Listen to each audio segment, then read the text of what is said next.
Hi, my name is Matthew Bellisario. Thanks for coming back by the BellisarioSonic YouTube channel from the heart of the Deep South on the outskirts of Birmingham, Alabama. I have yet another review from the Birdbox Records label out of Italy by these two fantastic guitar players, Umberto Fiorentino and Claudio Quartarone. This is the second album with these two playing together. If you missed the first review of their first album, go check that out. It's the video right before this one, and a lot of interesting information on that. So if you want to check that out, there's a full review of this album. I did find out some more information that I didn't have when I was doing this is the second run at doing this review, and because I have more information now as to where the records were pressed and so forth. So Birdbox Records is located in Italy, was formed in 2021 by a gentleman named Lorenzo Vella, who grew up around analog equipment with his father. So he has a passion for analog recordings, and his record company focuses on that. He also has a recording studio that he founded in 2018, which is located, I think, just northeast of Rome, about half hour in the hillside there. And I think I mentioned in the first video that my family's from Gambarelli, which is 2.5 hours east of Rome. I think I may have said west of Rome in the first video, so if you did that, you'd be out in the water. But I've been to Italy a couple of times, and it's, of course, my homeland from my dad's side. So I'm very honored to be able to do these reviews for Lorenzo, and at the same time, I'm doing an honest review. So if you watched the first video where I reviewed this album, I spoke about how I didn't like the fact that it came with a paper label, and I thought that the pressing could have been a little quieter. Although it wasn't terrible, it just could have been a little quieter. And it was pressed at a place called, it was pressed in Rome, Italy, at a place called AFG Record Manufacturing. And it was on blue vinyl. So those were my couple of critiques. The recording is absolutely beautiful. You have this blending of two wonderful guitar players, one that's more steeped in Italian jazz and the other one more steeped in classical music. I think Umberto is more into the Italian jazz, while Claudio is more into the classical. So this is a second meeting between the two. I'm gonna take this record out and we're gonna drop the needle on this. Also, one thing that's a little bit different than on my normal record reviews is that on this review, I'm going to be using, instead of the Ortofon Blue, which I usually have on my RT85, I'm going to be using my MP110 Nakagoa cartridge, Nagoka cartridge. I always mispronounce that every time I say it, with the MP110 body and a 200 stylus.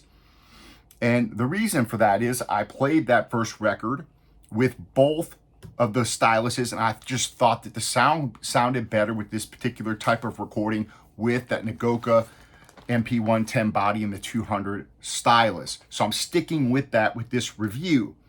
Now, this right here is pressed at optimal media, this second record.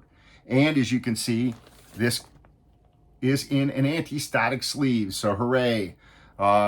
This second outing with them, you've got an anti-static sleeve, and it's pressed at optimal, and it's on a black record.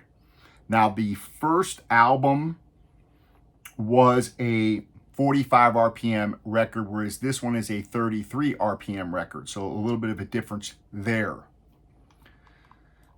So what I'm gonna do is drop this on, wipe this off here, and we are going to have a listen. This is very intricate music, beautiful, like you're sitting in the same room with these guitar players. And again, with this type of music, you have to have a very, very good quiet pressing. Otherwise, you're gonna hear it because there's a lot of quiet passages and where maybe just one guitar is playing, or a lot of dynamics where it gets quieter and louder. And most of the time, the music I'm listening to is like a full jazz band, or if I'm listening classical, it's a full orchestra, or I'm listening to rock music. And a lot of times, I will listen to some stuff like Al Di Meola or something like that, but there's usually a little more going on than what you have. In other words, musically, here you just have two guitar players and they're playing and they're intricately weaving these different lines together. Very beautiful, very dynamic, And for this kind of music, you really need a quiet pressing. So this is pressed at optimal, and we're gonna see how this one sounds. First song is called Kilo Key. 4 minutes and 42 seconds long. I'm gonna talk a little bit more about the equipment here as we listen, because this is all analog from recording to playback.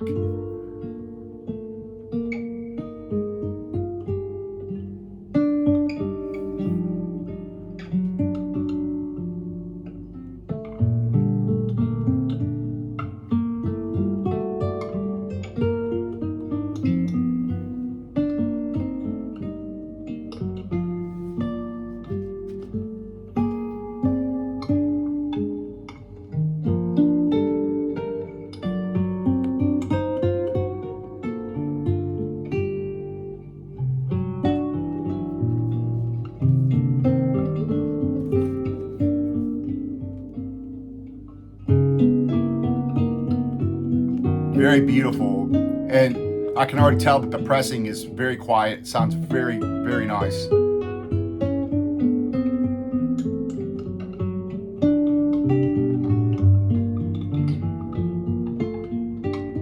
So literally like you're sitting in the same room. It's absolutely beautiful.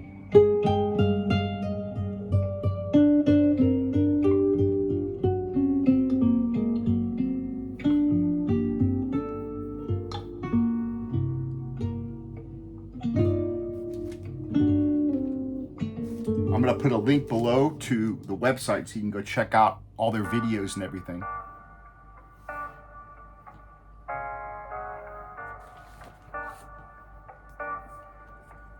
It's a little brochure they sent. Some pictures here.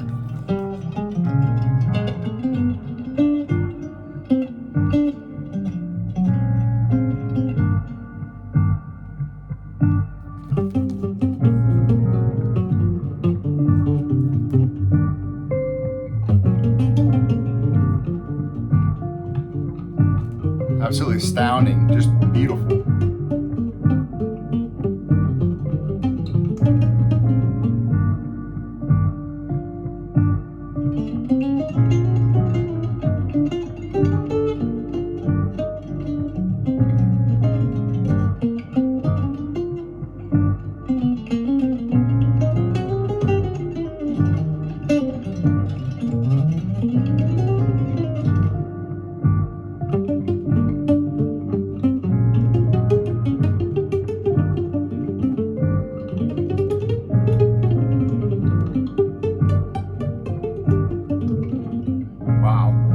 Some great guitar playing there. If you're into guitar,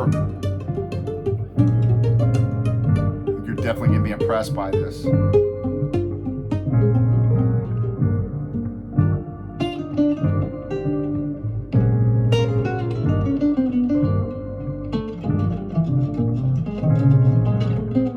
Yeah, pressing's very quiet. I don't hear any noise.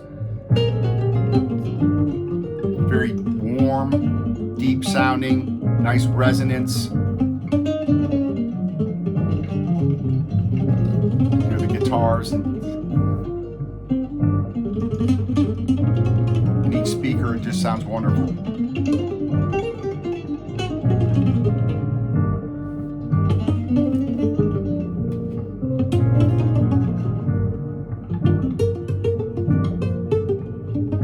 They used a custom analog mixing console on here, an Argentini EP6000 from 1973.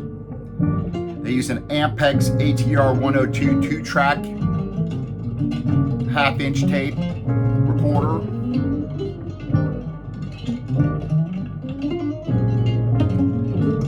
That's for playback here, you can see for the tape gear.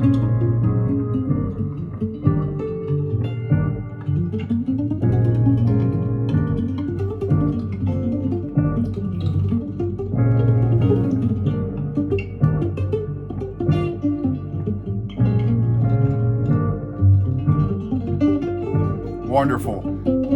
Just to give you an idea, they're using like Neumann microphones, Telefunken, Studer, Ampex, Sony, Fostex, Revox.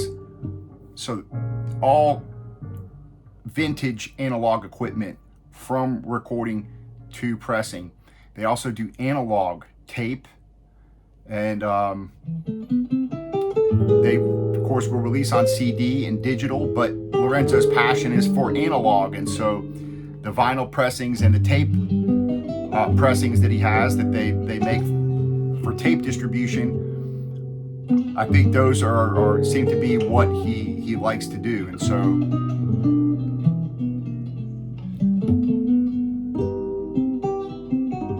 it sounds fantastic.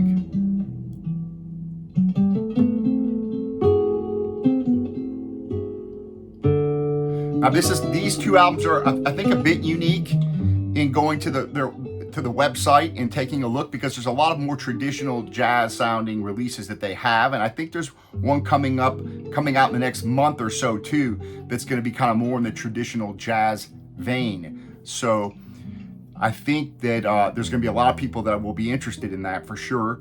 And hopefully, in speaking to Lorenzo over email, at this point they don't have distribution in the United States, but are looking to do so. So I hope maybe he can get in touch with Chad Kassem over at Acoustic Sounds, or there's other companies that also focus on audiophile distribution and recordings. So hopefully something will work out there so that we have these more readily available in the United States. I think that would be fantastic.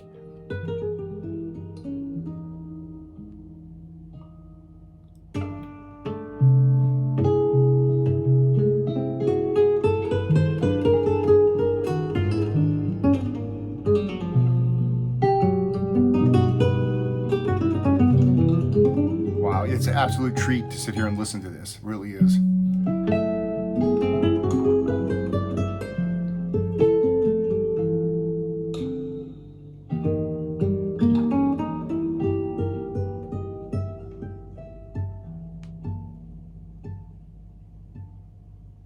All right, folks. I'm gonna let this play here for another minute or so. I appreciate you guys joining me. Leave your comments. Let me know what you think. And this is something that's certainly welcome with everything that's going on in the music industry now, to have somebody doing all analog recordings and coming out with something like this, where you have two just high-level musicians, beautiful music, beautiful musicianship, being recorded on analog equipment and released like this on a nice pressing here. This is wonderful. So I highly recommend checking out their website. I'll put links below, and I appreciate you guys joining me. We'll see you on the next one. Happy listening to all you guys out there.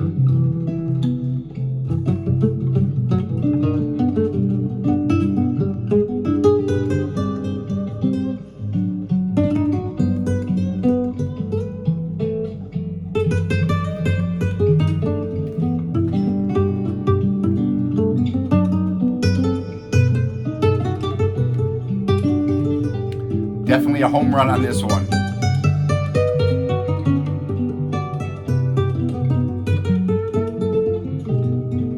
See you next time.